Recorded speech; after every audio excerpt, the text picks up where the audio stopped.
I'm going to yield to Mr. Schock. Thank you, Chairman. I again appreciate you holding this hearing. I'd ask that my opening remarks be unanimous consent would allow for my opening remarks to be submitted to the record. A lot of important questions have been asked. I guess one of the things I want to get clear is the GAO report focused on a lot of things. One of the things that was of concern to me is that, you know, the whole purpose of these preferences is to try and to help out the specific demographic that we're trying to help out. And one of the things the GAO highlighted that I think raises an additional concern, in addition to the fact that we're not meeting the threshold, is that the percent that are supposedly being helped oftentimes are a front man, if you will, or a front lady, for basically garnering that set aside only for the money, the business, the contract to then be handed off to or subcontracted to much larger entities. So I guess my question is, we rely right now, or the way the rules are written, are that we rely on other small businesses to cry foul, other small businesses to somehow know about the unfairness of those practices to report. And I guess my question would be, perhaps the agencies themselves who are awarding the contracts to these small business set-aside preferences should be the ones to follow up and verify that, in fact, it's small business people who are doing the work. Because your agencies are the ones who know what work is to be provided. Your agencies, your folks letting the contracts and awarding the contracts are the ones who have the relationship with the small business. So doesn't it make sense that your agency then verify that, in fact, the work is all being done by these set-aside contractors, as opposed to saying, well, we're going to award the contract, close our eyes, and not open until somebody screams foul?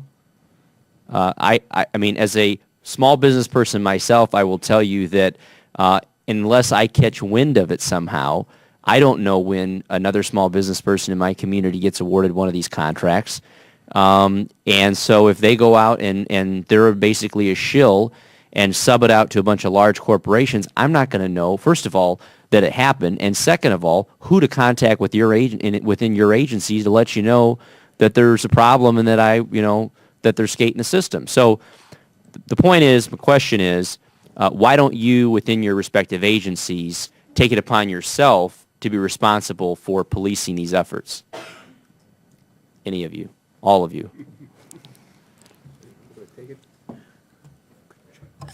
I'll give a little bit of a shot here. We call that process fraud. And the process fraud is one of the harder ones to catch because, as you noted, it's after contract award. It's post-award. The contractor promises up front, here are the deliverables, here's how I'm going to do it. You actually do pre-awards, and you actually do post-awards when you're talking to the contractor. What am I going to get? And remember, you have this that you've promised that you're going to do so much. It's called the subcontracting limitation, and the contractor doesn't live up to it. But they don't tell you that. And if they did, the show would be over right then. I'm sorry, we're going to have to pull this award back and resolicit. But that doesn't happen. Generally, the business will say, and this is, again, it's a hard one to catch because it's after award. And you have, how many contracting officers do you have? Where are the businesses located? And how do you trace it down? I'm not making excuses for them, but it would cost a lot to really police that. And the more that I have learned from this last 6 months here in my job, I look back, it could be a hub zone problem, it can be a small business problem, it can be a women-owned business, it can be an 8A problem. As a matter of fact, the first time it came to me in my career, it was an 8A problem. It wasn't even the 8A company was shipping the products. And the only reason we found out about it, the 8A stopped paying the subcontractor, and he complained to us. And that's when I worked for DOD. It was the Defense Construction Supply Agency issue. That has happened, and I guess it's, to me, is probably the dirty, lingering area. How do you catch it all? And we have 40 people, but my people are physically in D.C. What you need to do is have some sort of a centralized process where we can go out and verify small businesses. Where are they? If they do progress payments, it's fairly easy, by the way. I used to be a price analyst. And then you can really challenge it because you go to the engineer. They will tell you how much is done, where it is, and who's doing what. But if it falls out of that realm, it's tough.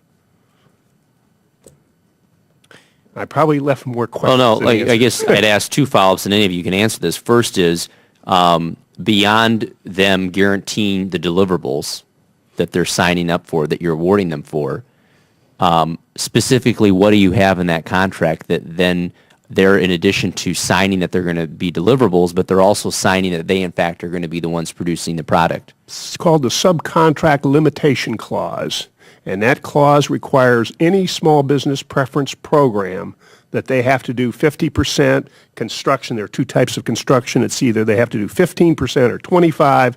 All other programs are 50% or more. The uniqueness to service-disabled veterans, they can make that subcontracting limitation working with other veterans. So if two veterans get together, one's a sub, one's a prime, and they do over 50% of the effort, that's legal. That is also true of the Hub Zone program. A Hub Zone or any other Hub Zone program. The rest of the government, that firm has to do that percentage.